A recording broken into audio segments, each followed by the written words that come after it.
بسم اللہ الرحمن الرحیم۔ السلام علیکم۔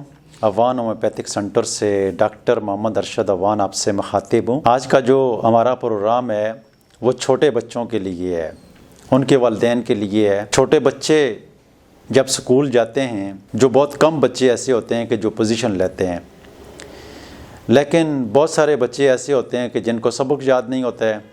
اکثر بچے فیل ہو جاتے ہیں، اکثر بچے نمبر کم لیتے ہیں، تو پھر والدین کیا کام کرتے ہیں کہ ان کی خوب پٹائی کرتے ہیں، ان کو دباتے ہیں، ان کو غصہ کرتے ہیں، ان کی بے عزتی کرتے ہیں، تو پھر وہی بچے جو ہیں زندگی میں ہمیشہ کے لیے پیچھے رہ جاتے ہیں۔ جن بچوں کو سبق یاد نہیں ہوتا ہے وہ محنت بھی کرتے ہیں، وہ پڑھنے کی کوشش بھی کرتے ہیں، لیکن وہ پڑھنے کے اوپر فوکس نہیں رکھ سکتے ہیں۔ تو اس کے پیچھے ہم دیکھتے ہیں کہ کیا وجہ ہوتی ہے کہ بچوں کو سبق یاد کیوں نہیں ہوتا ہے۔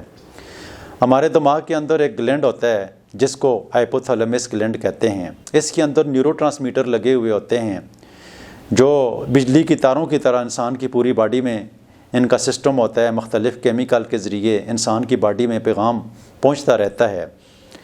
تو یہ یا ڈیمیج ہو جاتے ہیں یا ان میں کوئی پرابلم پیدا ہو جاتی ہے۔ ڈوپامین جب کیمیکل کی کمی واقع ہو جاتی ہے تو پھر انسان کے اندر اداسی پیدا ہو جاتی ہے، خوشی نہیں ہوتی ہے، اور وہ بچے بھی خاص کر ایسا جن میں ڈوپامین کی کمی ہوتی ہے تو پھر ان کو پڑھنے کے لیے دل نہیں لگتا ہے۔ جن بچوں کو پریشرائز کیا جاتا ہے اور ان بچوں کو ہمیشہ ڈانٹا جاتا ہے، ان کی حوصلہ افزائی نہیں کی جاتی ہے، جس کی وجہ سے ان کے ڈوپامین کیمیکل جو ہیں وہ ہمیشہ ڈاؤن رہتے ہیں، اور وہ بچے سیکھنے صلاحیت کی جو ان کے اندر قوت ہوتی ہے وہ ختم ہوتی جاتی ہے۔ اگر آپ بچوں کو اپریشیٹ کریں گے، اگر بچوں کی تعریف کریں گے، اگر بچوں کے ساتھ پیار محبت کے ساتھ پیش آئیں گے تو ڈوپامین کیمیکل جو ہوتے ہیں یہ ایکٹیو ہو جاتے ہیں اور بچوں کا پڑھنے میں دل لگنا شروع ہو جاتا ہے۔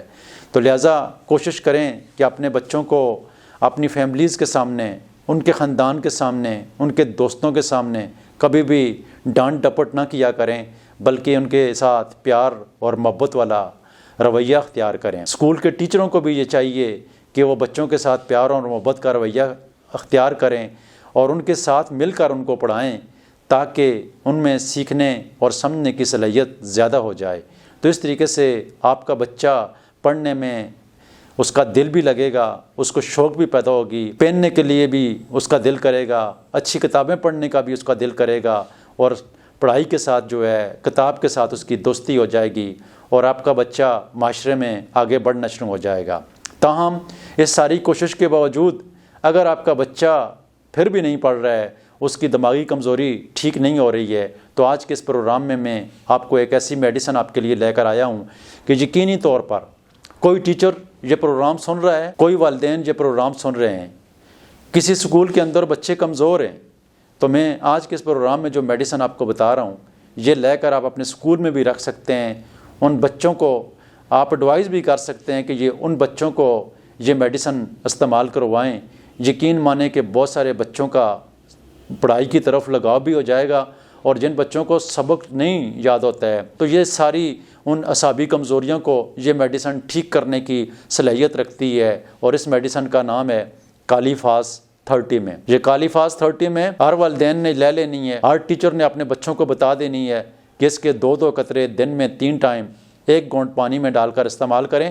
اس کو ریگولر 3 مہینے تک استعمال کریں۔ انشاءاللہ العزیز بہت سارے بچے صحت مند ہو جائیں گے، دماغی طور پر ایکٹیو ہو جائیں گے، دماغی کمزوری، اعصابی کمزوری ان کی ٹھیک ہو جائے گی، اور اس طرح ہمارا معاشرہ جو ہے آگے بڑھے گا۔ ہمارے بچے ہی ہمارے مستقبل کے معمار ہوں گے، اور انشاءاللہ العزیز ہمارا ملک بھی ترقی کرے گا۔ اپنی دعاؤں میں یاد رکھنا اور اس میڈیسن کو بھی ساتھ میں یاد رکھنا۔ ضرور بچوں کو، جو بچے دماغی طور پر، اعصابی طور پر کمزور ہیں، ان کو اس دوائی کا استعمال کروائیں۔ اللہ تعالیٰ آپ کو صحت والی لمبی زندگی عطا فرمائے۔ اللہ ہمارے بچوں کو، آپ کے بچوں کو خوش رکھے۔ اللہ تعالیٰ ان کی مشکلیں آسان کریں اور ان کو صحت والی لمبی زندگی عطا فرمائے۔ بہت شکریہ۔ اللہ حافظ۔